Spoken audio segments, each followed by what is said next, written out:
Hello, America and the world. This is Radio Free Market, and I am your host, Michael McKay. We are behind the lines of socialism, my friends, and Radio Free Market is the voice of free people and free markets. Our topic today is anarchy and peaceful cooperation, the views of a construction working philosopher. And with us today is our very special guest, Mr. Mr Crovelli. Mark, hello. Hello. And welcome. All right, let me tell everybody about you a little bit.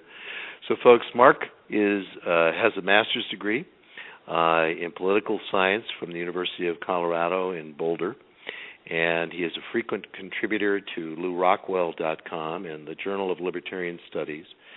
But be sure to check out his works at Libertarian Papers. I'd like you all to know that Mark is a serious and brilliant philosopher and social thinker, and we're very glad to have him with us today. So also with us today is Mr. Luke McGraw.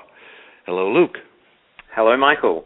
I'm glad to have you here as well, again. So everyone, you should know that Luke is a familiar voice here on Radio Free Market. He is one of our special commentators. And Luke is a fellow at the Mancow Education Foundation in Western Australia and a graduate of Mises University 2010. So Luke is also the principal organizer for this particular show. Now, first things first, I think we should probably clarify the meaning of the word anarchy. When people hear this term, they think of crazy people throwing bricks through windows and smashing up cars and so on. You know, for most people, anarchy is synonymous with chaos. But when political philosophers and economists use the word anarchy or anarchism, they use it in quite a different sense. Would you be able to briefly explain to us, Mark, what exactly you mean by this word anarchy?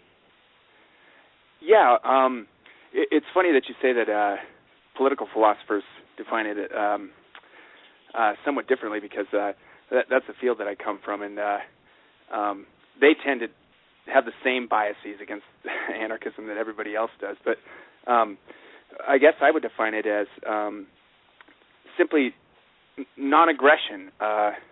People are not allowed to commit violent acts against one another. So that's really it to me. I don't take it to be to mean anything more than that, actually. So, okay. One of our friends, Stephen Kinsella, he has a quote that's akin to this.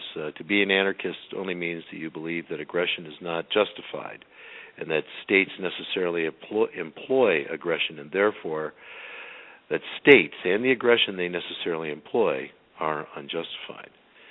I personally like this term peaceful cooperation instead of the term anarchy because of the connotation that it generally brings up. Peaceful cooperation really is more of a descriptor of what this actually is that we're talking about. Would you comment on that, Mark? Yeah, I think that's actually true.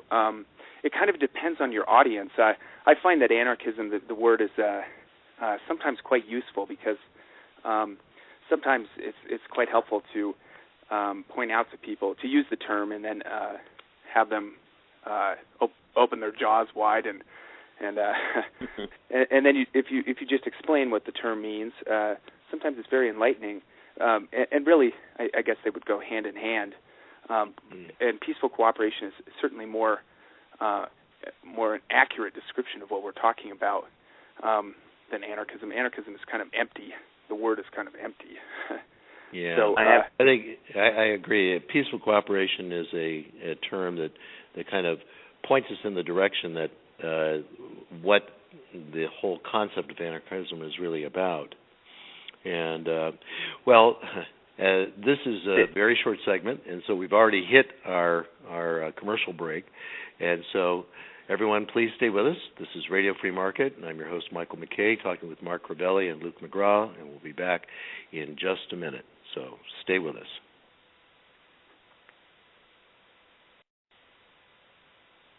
And welcome back, everyone. This is Radio Free Market, and this is Michael McKay talking with Mr. Mark Crovelli and our special commentator, Mr. Luke McGraw.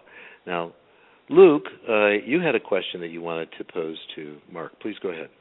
Great. So just to emphasize then, Mark, when by advocating anarchy, that does not mean that you think there should be some violent overthrow of society or anything like that, right? Oh, no, absolutely not. I have kind of a bad temper. Sometimes people get on me about my writing for that. I have kind of a bad temper, but that certainly doesn't mean that I advocate that sort of violence, and especially aimless violence.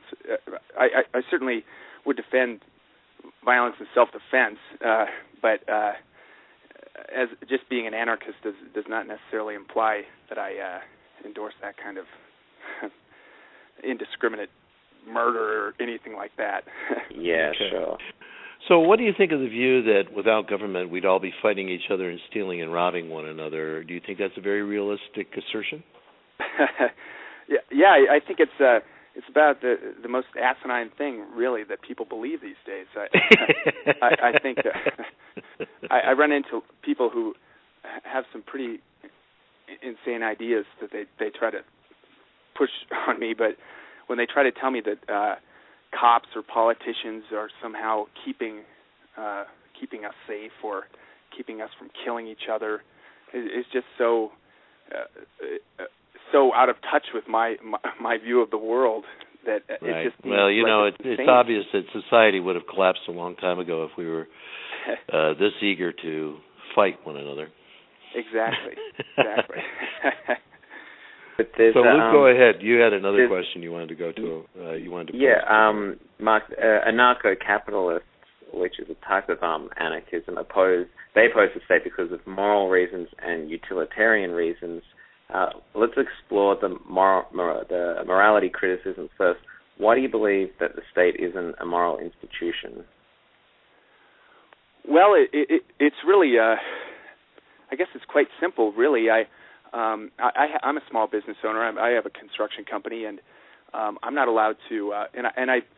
It's not just that I'm not allowed to go around taking things from other people or killing other people. It's that I have an inner moral objection to doing that to other people, and I think that it's wrong for anybody to do that. So this is really what we're talking about when we're talking about taxes and locking people up for smoking something, or really anything the state does. It's just the kind of violence that I would never engage in or ever tolerate from other people that I interact with on a daily basis. We noticed that the state typically has two different sets of, that there are two sets of rules. Most people notice one for the state and one for everyone else, and this is a common moral criticism. Would you comment on that? Yeah, it's really. I come from a Catholic background, and the first thing that we were always taught is that everybody's equal and in the eyes of God, and that people have inherent rights. That's something that comes from public school, even, and the kinds of things that I'm not allowed to do, other people are apparently. If we have a government, soldiers are allowed to kill people indiscriminately and drop bombs on Pakistani wedding parties, and these sorts of things are completely prohibited, rightly prohibited of ordinary people. But as soon as people put on a uniform or a badge, then suddenly they're allowed to kill people, and it's called really collateral damage. Yeah, exactly. It's shocking, really, when you think about it, that people could tolerate such a thing. If their friends tried to pull something like that on them, they would just laugh at them or beat them up, really, because they wouldn't tolerate that. So all you're basically saying then is that we should hold the state to the same moral standards that we hold everyone else to. Yeah, exactly. Yeah. Mm-hmm. Yeah, I mean, like you mentioned to me, Luke, when we were talking about and preparing this show, no one would think you're a generous and kind person if you take some of your neighbor's possessions and give them to someone who you feel is more deserving. People would recognize the theft, but for some reason this doesn't apply to government. Now, there are many people who would claim, though, that democratic government is different. Unlike, say, socialism or fascism, democratic government is legitimate because it's, quote, government by the people for the people. What would you say to this? Yeah, and I would say that the exact same principles apply here, that if a bunch of your friends wanted to go do something that you wouldn't ordinarily do as an individual to somebody else, it's almost certainly wrong if a bunch of people try to do it. So, and really, I think that something's very interesting involved in this, in that lots of people despise their friends and think their friends have terrible taste in art and terrible taste in movies, and yet they somehow think that their friends have taken together, that they're going to come up with some miraculously good government. It just seems, again, almost insane to me that people could really believe this, that just because a whole bunch of people believe something, or not even necessarily believe it, they just want to do something to some other people, that somehow this is like a sanction for it, or it somehow becomes the right outcome. It seems literally insane to me. Well, there's an old explanation or example of what a democracy is, of two wolves and a chicken voting on what's for dinner, and so the protection of the minorities' rights is a fundamental problem in society when the majority can vote itself superiority over the minority. Yeah, how would you comment that? There seems to be kind of a weird kind of psychological thing going on here as well, where people in the public arena view themselves as part of the majority, and they take pride in being part of the majority. But it's funny that we're all just individuals, and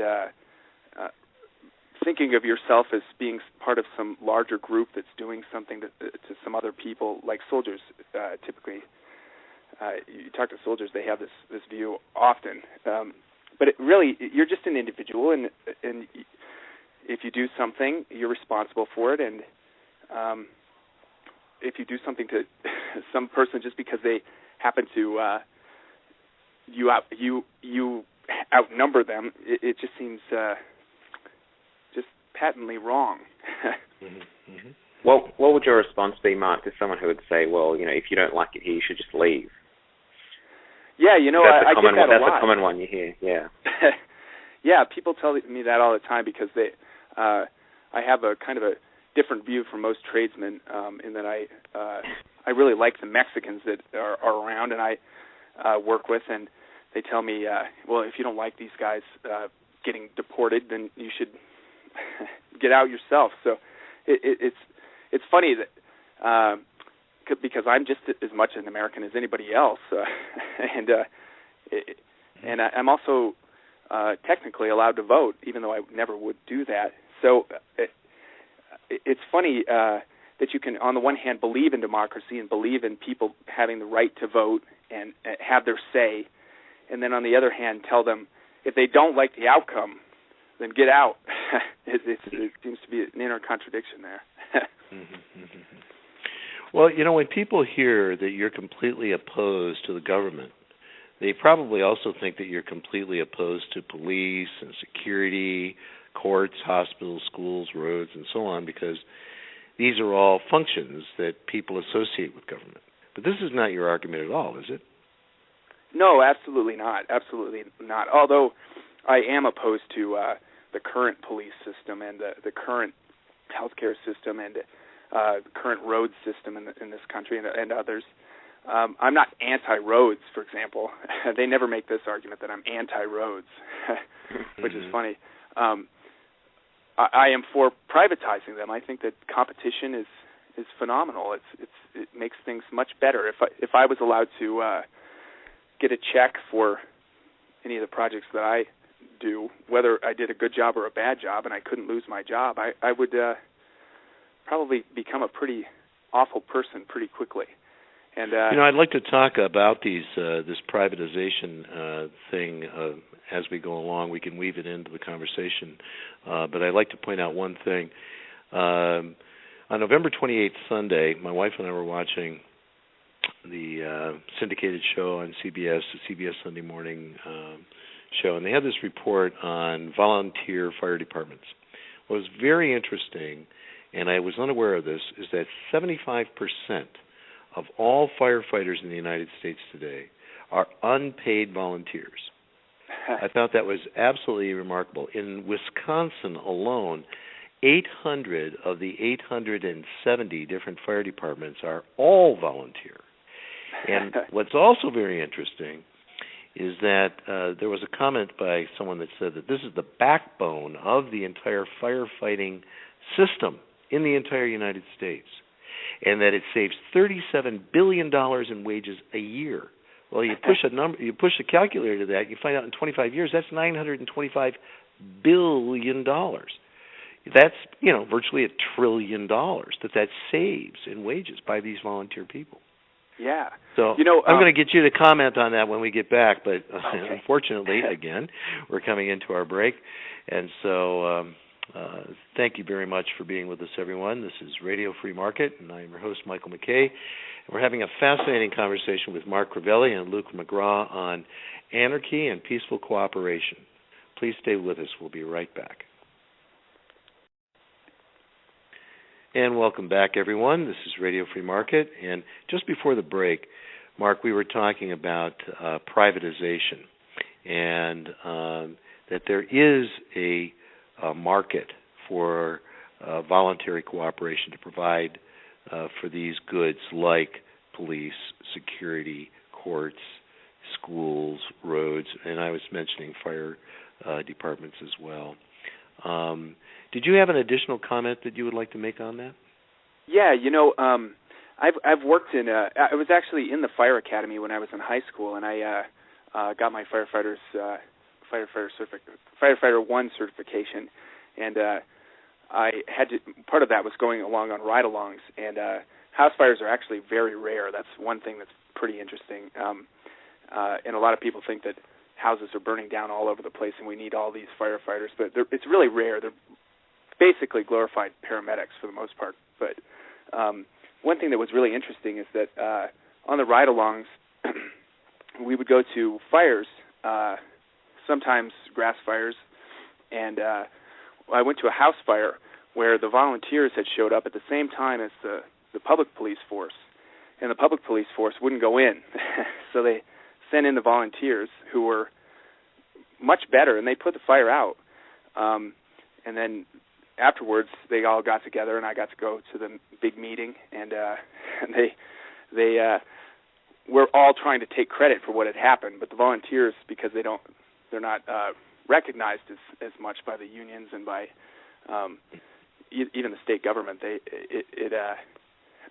they're almost completely unrecognized, and so the public force took credit for that. And you see this also in in the trades as well, where I worked for an irrigation company for a couple of years, and we did irrigation support for the Denver public schools, and we would go out to the jobs, and they have their own irrigation force, but they don't really work. They just put flags out where the damaged stuff is, and they send the private people out to go fix it because they're so lazy and incompetent. So you see this quite a lot in the trades, especially the unionized trades and stuff.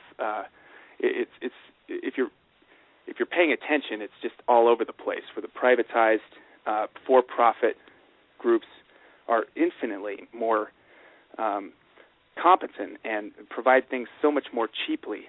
It's just shocking, really, when you see it. Mm-hmm. So, Luke, go ahead with your next point. Sure. I just wanted to get back to the other part with regarding the government. So, for you, Mark, when you say there's there actually is a big difference then between what we could call civil society, and by that I mean businesses and community organizations and churches and so on. So there's a big difference between all of those things and the state or the government. Yeah. I think you sometimes run into this in your ordinary life when you have to deal with the political society. Almost always, with people that I know anyway, the blood pressure goes up, and the anger goes up, and the frustration goes up. And in your ordinary dealings with regular people who are just like you, and I guess if you're a bureaucrat, this might not apply, but you have basically cooperative relationships with almost everybody, and anything that's not cooperative, you just sort of drop and you leave them out of your life. But with the state, this is impossible, and it's a constant irritation, a constant friction against our peaceful lives, otherwise peaceful lives. So there's a difference in really between voluntary actions and coercive actions. Yeah, exactly. And people deal with one another differently in those relationships, for sure. Mm-hmm. So, Mark, therefore you don't think that the state is needed for society to have peaceful cooperation? No. I think, I mean, it's funny. I used to be kind of like an armchair libertarian who was sort of an anarchist in principle, but now with the growth of the state in America these days, it's so obvious to me that the state is just completely immoral in every respect.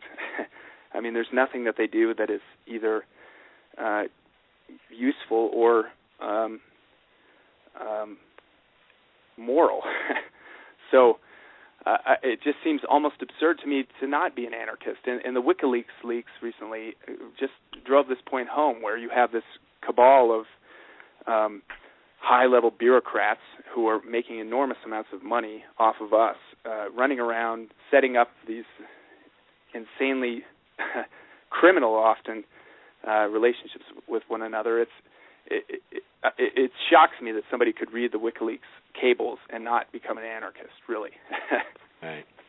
Yeah, and these trumped-up charges that are being leveled against this guy, and to read the detail on that, which is not very savory reading, but at the same time demonstrates just how desperate the state is to try to find something to pin on this guy so that they can shut him down. Exactly. He is a great hero, for sure. Yeah, for sure. Yeah, very interesting.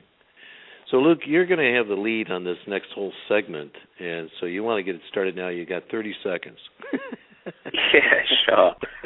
What you're basically saying then, Mark, I guess, is that if economics can explain to us why markets give us the best iPods and cars and houses and things like that, then those same principles should also apply to all the services that the government provides. And the short answer is going to have to be yes. But we're going to have to take our next break, and so we'll get back with the rest of your answer in a minute. So, folks, please stay with us. This is Radio Free Market. We'll be right back.